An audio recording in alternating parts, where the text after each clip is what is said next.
ജാമിയ ഹസനിയയുടെ 30ാം സമ്മേളനം ജനുവരി 24, 25, 26 തീയതികളിൽ കല്ലേക്കാട് ഹസനിയ ക്യാമ്പസിൽ നടക്കും. മക്ക, മദീന ഉൾപ്പെടെ 30 പൂർവിക കബറിടങ്ങളിൽ നിന്നും കൊണ്ടുവന്ന 30 പതാക ഉയർത്തുന്നതോടെ സമ്മേളനത്തിന് തുടക്കമാവും. ആത്മീയ സമ്മേളനം, Hadiya convocation, X Dubai Sunni forum സംഗമം, പണ്ഡിത സംഗമം, പ്രവാസി സംഗമം, സമാപന സമ്മേളനം എന്നിവ സമ്മേളനത്തിന്റെ ഭാഗമായി നടക്കും. സാമ്പത്തികമായി പിന്നോക്കം നിൽക്കുന്ന വിദ്യാർത്ഥികൾക്ക് ഉന്നത പഠനം സ്വായത്തമാക്കുകയാണ് ലക്ഷ്യം. സമ്മേളനത്തിന് മുന്നോടിയായി നിരവധി ജീവകാരുണ്യ പ്രവർത്തനങ്ങൾ വിവിധ ഭാഗങ്ങളിൽ സംഘടിപ്പിച്ചതായും AP അബ്ദുൾ റഹ്മാൻ ഫൈസി മാരായമംഗലം പറഞ്ഞു. സ്കൂൾ 6ാം ക്ലാസ് കഴിഞ്ഞ വിദ്യാർത്ഥികളെ ദത്തെടുത്ത് PG വരെ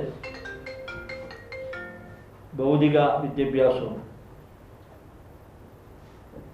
മുത്തവ്വൽ ശരീഅത്തിലെ ഫത്വ കൊടുക്കാൻ യോഗ്യതയുള്ള മുത്തവ്വൽ ഡിഗ്രി വരെ മതരംഗത്തും സമന്വയിപ്പിച്ചുകൊണ്ട് 2 നിലയിലും വിദ്യാർത്ഥികളെ പഠിപ്പിച്ച് സമൂഹത്തിലേക്ക് വാർത്തുവിടുന്ന വലിയൊരു വിദ്യാഭ്യാസ പ്രവർത്തനമാണ് പ്രധാനമായും ജാമിയ ഹസനിയ നിർവഹിക്കുന്നത്.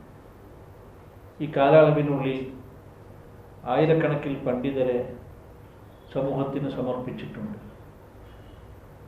ഇപ്പോൾ നടക്കാൻ പോകുന്ന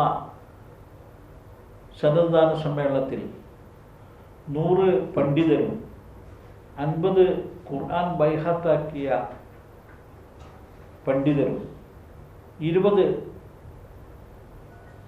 വിമൻസ് കോളേജിൽ നിന്ന് പാസ്സായ പണ്ഡിതകളും അങ്ങനെ 170 പേർക്ക് സന്നദ്ധദാനം നിർവഹിക്കുന്നു.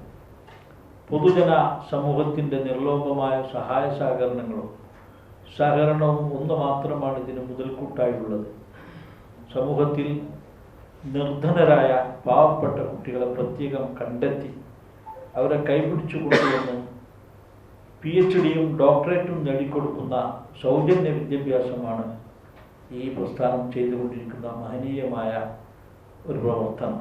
Chairman KP Muhammad Musliyar Kombam, general convener Shoukath Haji Karakurussi, Noor Muhammad Haji Pallikkulam, Abubakar Amanakkunna, Abdul Rasheed, Ashraf Ali Ottapalam, Basheer Saqafi Vandithavalam എന്നിവരും വാർത്താസമ്മേളനത്തിൽ പങ്കെടുത്തു.